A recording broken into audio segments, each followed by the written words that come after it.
among other things, Madison feared, and I think he wasn't alone among the founders, feared the idea that presidents would directly communicate with the American people. Is that a fair assessment?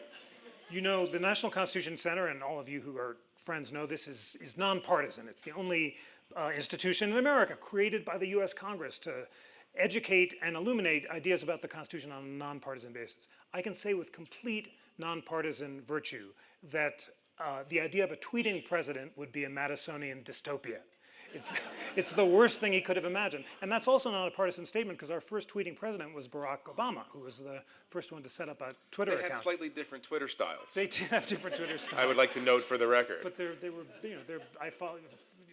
both worth following, but Madison would not have followed either Obama or Trump, because Madison says in Federalist 10 that direct communication between representatives and the people, as you suggested, is the evil to be avoided. He rejects the idea that constituents can directly instruct their representatives, which was one of the proposed constitutional amendments, because he wants cooling mechanisms. So the idea of the plebiscitary presidency, deriving its power from the people and directly communicating with them, is a Madisonian nightmare, but it's not President Trump or President Obama's fault.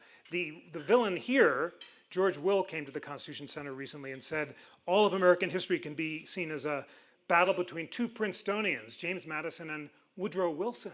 And it was Wilson in the election of 1912 who insists, along with his fellow populist progressive Theodore Roosevelt, that the president is a steward, a tribune of the people who directly channels their will. His opponent in 1912 is my hero. I have this little book out now, a biography of that underappreciated constitutional hero, William Howard Taft. Who knew?